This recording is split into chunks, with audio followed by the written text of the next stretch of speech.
Imagine a silence so profound, so absolute, that it becomes a shield, a weapon, and a prison all at once. Picture the heart of one of the world's most powerful empires, the Ottoman Sultanate, within the opulent, labyrinthine walls of the Topkapi Palace in Constantinople. Here, amidst whispers of political intrigue, dynastic struggles, and the scented air of the imperial harem, a peculiar and chilling preference emerged. The deliberate acquisition of eunuchs, who were not only castrated, but also deaf and mute. This video delves into the shadowy, often horrifying, world of the Ottoman harem's specialized slave trade, exploring the disturbing question, why did the sultans, rulers of a vast domain stretching across continents, specifically seek out and purchase individuals deprived of both hearing and speech to serve in their most intimate and secretive sanctums? This was not a mere footnote in the sprawling chronicle of Ottoman slavery. It was a calculated, systematic practice, shrouded in the very silence it cultivated, designed to protect the deepest secrets and the most vulnerable aspects of imperial power. To understand this unsettling phenomenon, we must first immerse ourselves in the complex tapestry of the Ottoman world during the centuries this practice flourished. A world defined by absolute monarchy, intricate court hierarchies, pervasive fear, and a unique interpretation of power, security, and loyalty. The Ottoman Empire, at its zenith, was a colossal force, a sophisticated bureaucratic state, and a military juggernaut. Its dominion extended from the gates of Vienna to the Persian Gulf, from the North African coast to the Crimean steppes. The Sultan was not merely a king. He was the caliph, the spiritual leader of much of the Sunni Muslim world, a figure whose authority was often perceived as divinely sanctioned. His household, the imperial harem, was far more than a collection of concubines. It was a powerful political institution, a dynastic crucible, and a fiercely guarded domain. Within its walls, the Sultan's mother, the Valide Sultan, his favored consorts, Hasekis, and his potential heirs lived, schemed, and vied for influence. The harem was the ultimate symbol of the Sultan's power and virility, but also his greatest vulnerability. The legitimacy of the dynasty rested on the undisputed paternity of his heirs, and the internal politics of the harem could make or break an emperor. Security, therefore, was paramount, and the methods used to ensure it were often extreme.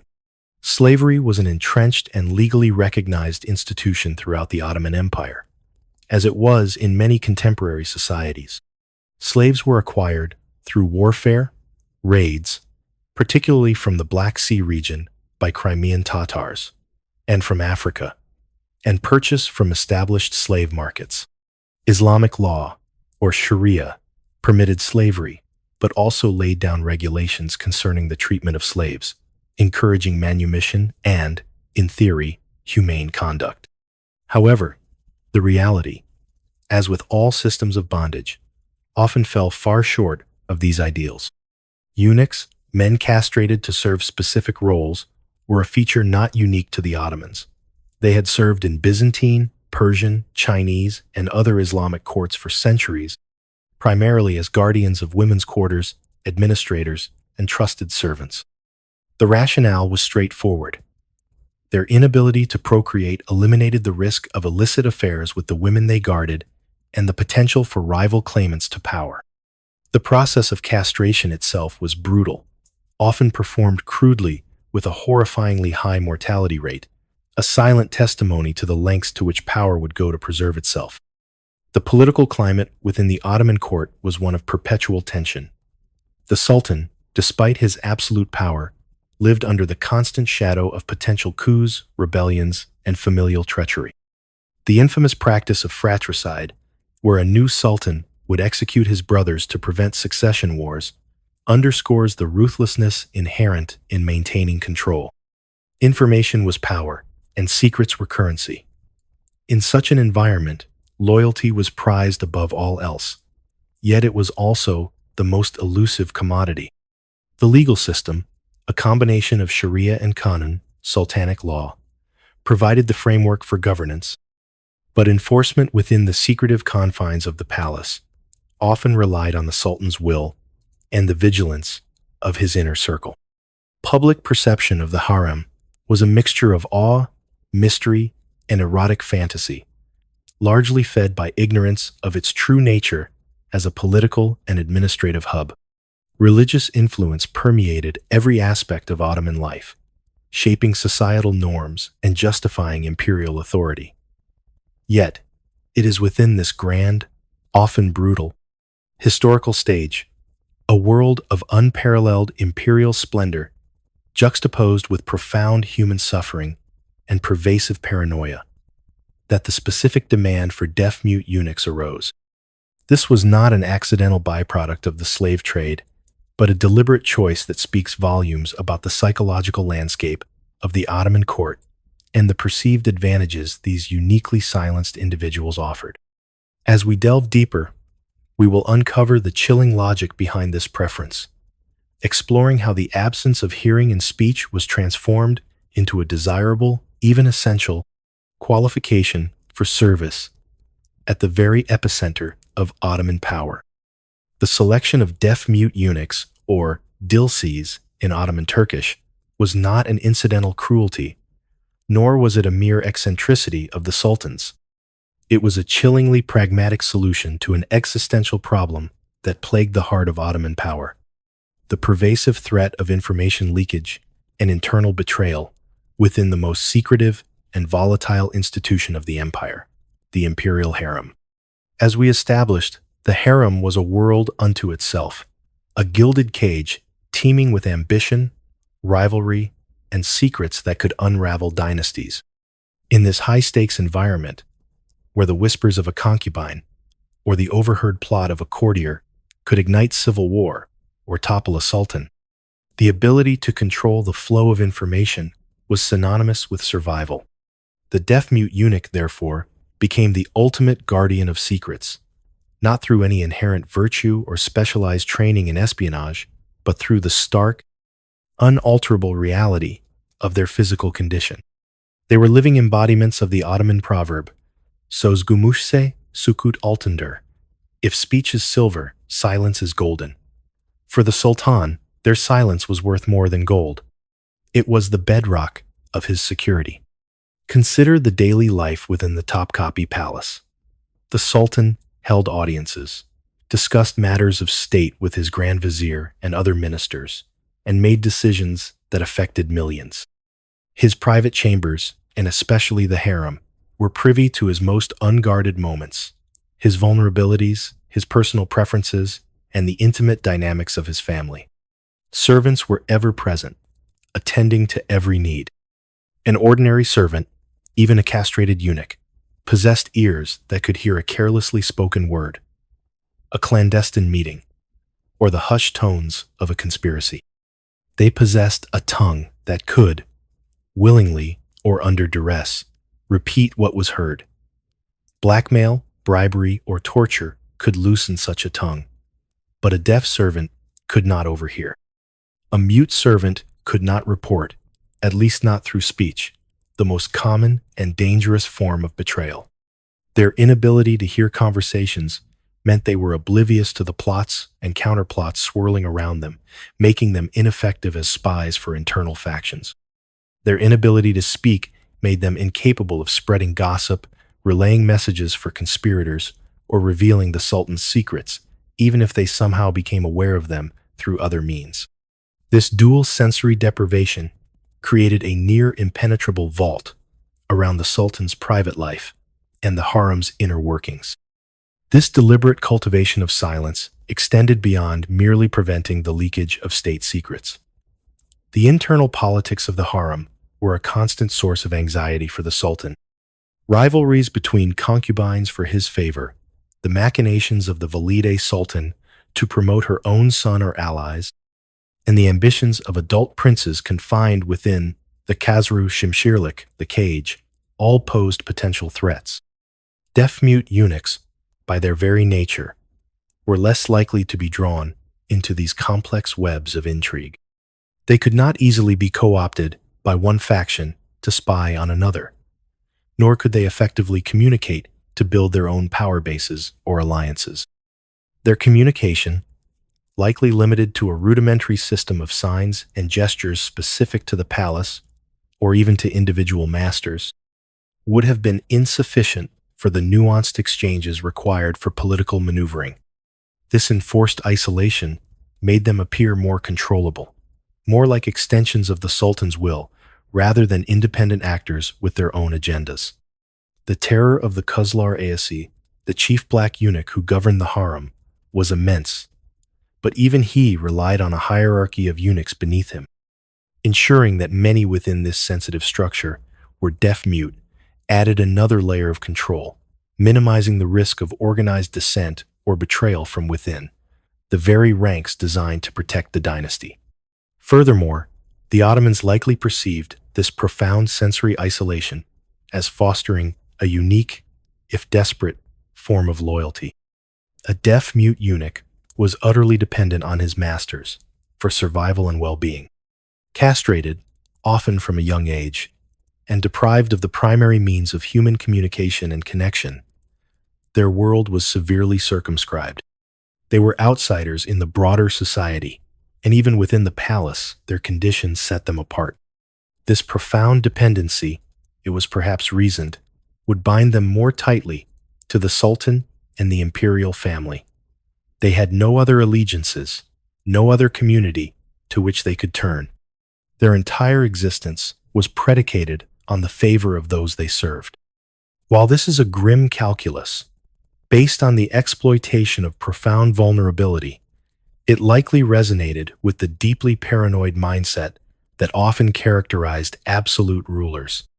In a world where loyalty was a fragile and often transactional commodity, the deaf-mute eunuch offered the illusion, if not always the reality, of an unshakable, because inescapable, devotion. Their silence was not just an absence of sound.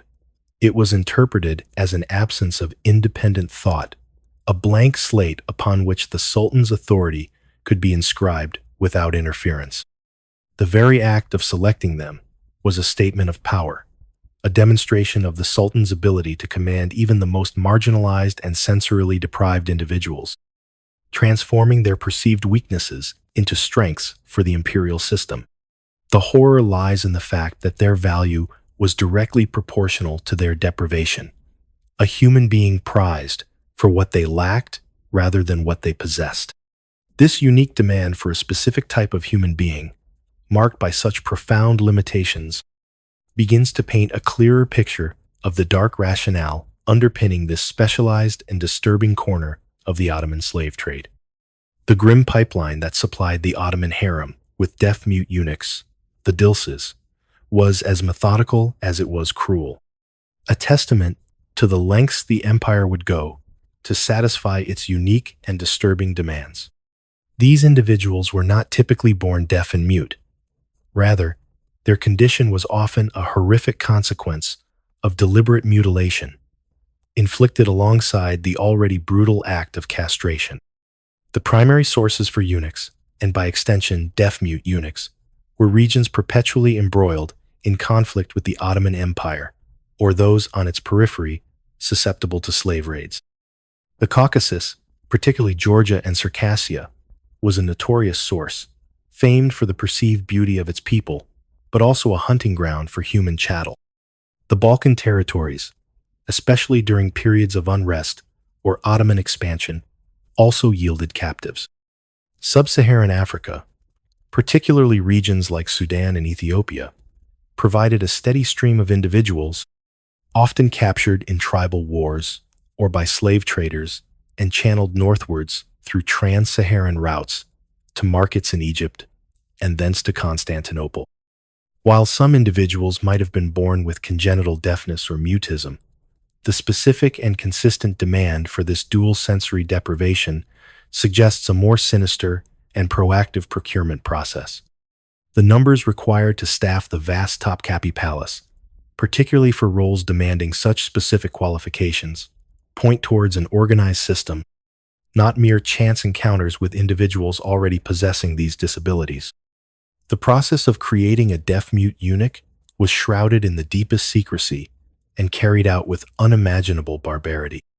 Castration itself, as previously mentioned, was a perilous operation with a staggeringly high mortality rate, often performed in unsanitary conditions by individuals with rudimentary medical knowledge. The methods varied, from complete removal of the genitalia, penis, and testicles, to the crushing of the testicles. For those destined to become dilses, an additional horror awaited. While historical records are deliberately sparse on the precise techniques, such details were not something the Ottoman chroniclers or European observers, even the most critical, could easily document or would willingly publicize. It is widely believed that the tongue was often pierced, partially severed, or otherwise mutilated to render speech impossible. The eardrums might have been deliberately perforated, or other forms of trauma inflicted upon the auditory system to induce deafness.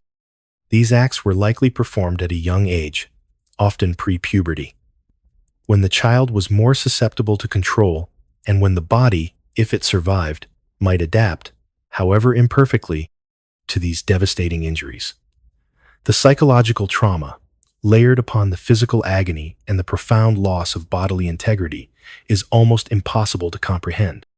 These children were stripped of their families, their cultures, their names, their sexual identity, and then, systematically, their ability to hear the world around them and to articulate their own thoughts and suffering. They were, in essence, being sculpted into the perfect, silent instruments of the Sultan's will, their humanity eroded piece by piece. Once within the walls of the Topkapi Palace, the life of a deaf-mute eunuch was one of peculiar isolation and tightly controlled service. They were primarily employed within the imperial harem, the most sacrosanct and restricted area of the palace.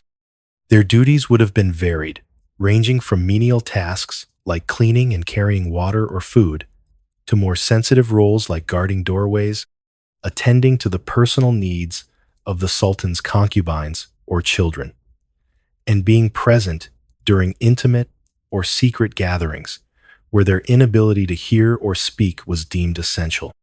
Communication with them would have been a challenge, likely relying on a simplified system of hand gestures, facial expressions, and body language, perhaps unique to the palace or even to specific sections within it.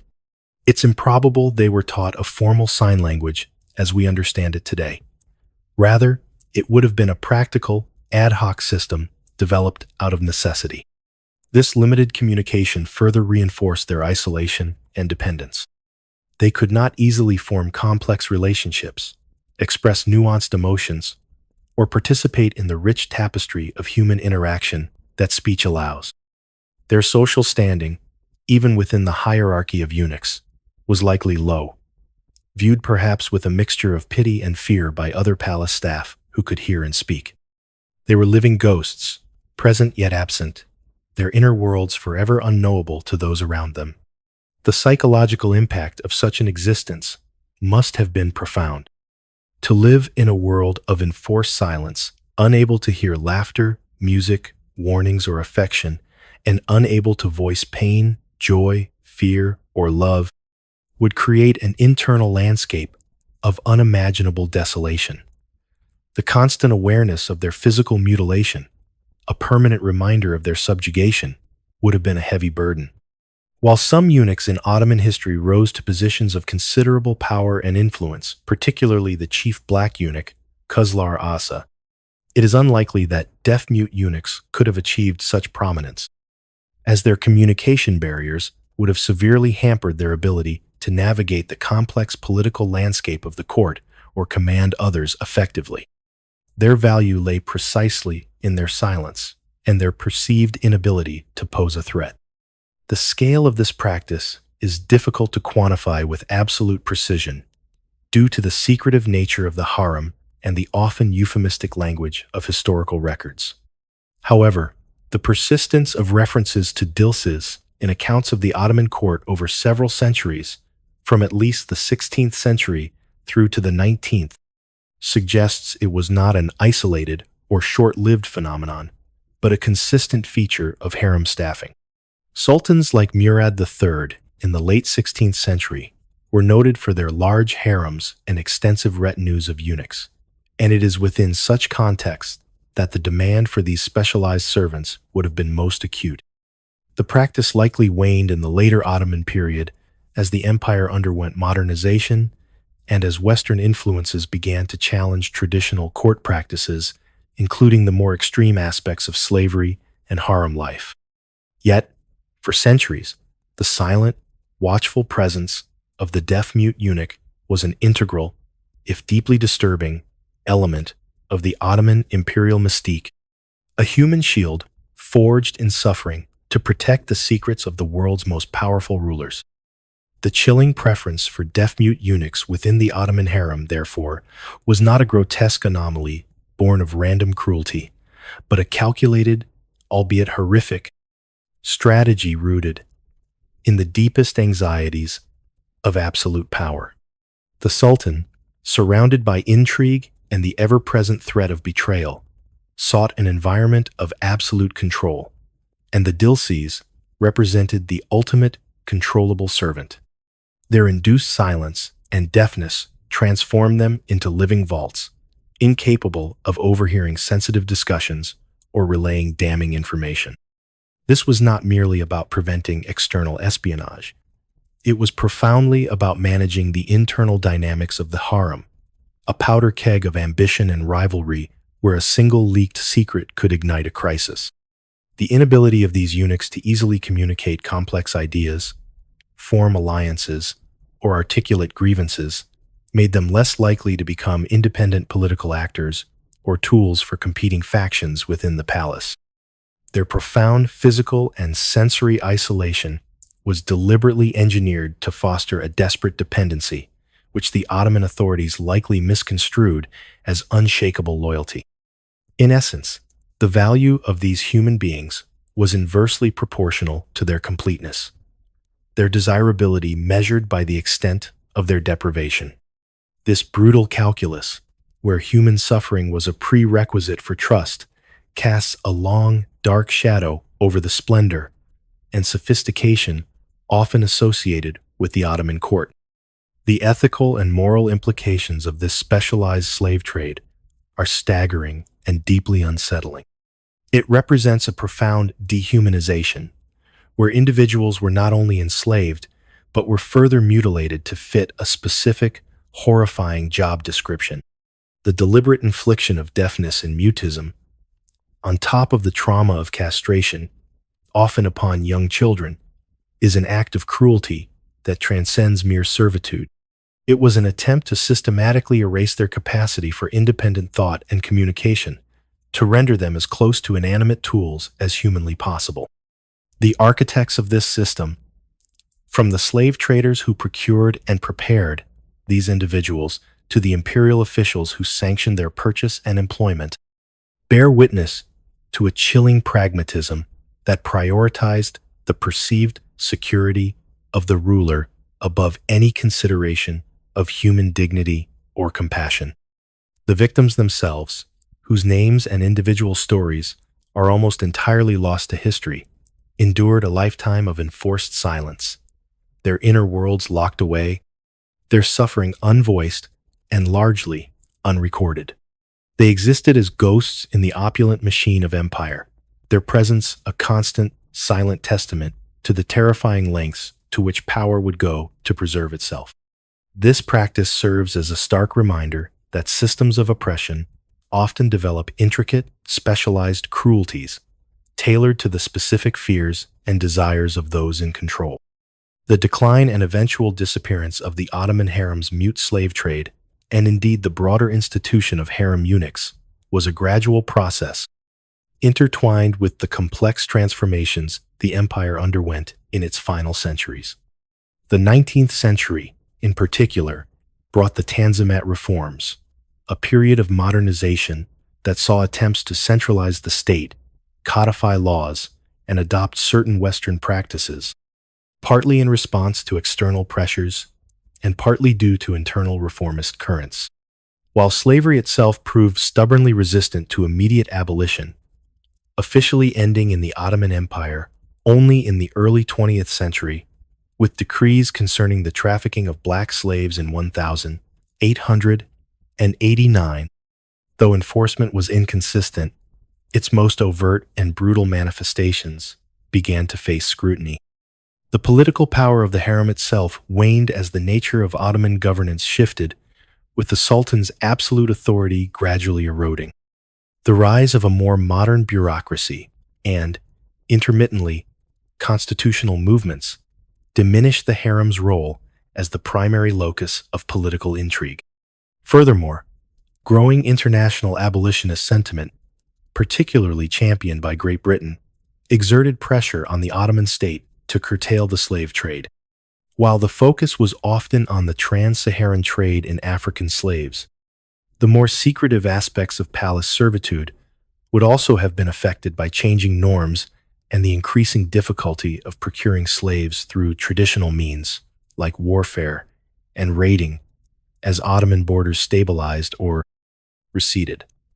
The final symbolic end came with the collapse of the Ottoman Empire after World War I and the establishment of the Turkish Republic in 1923 under Mustafa Kemal Ataturk.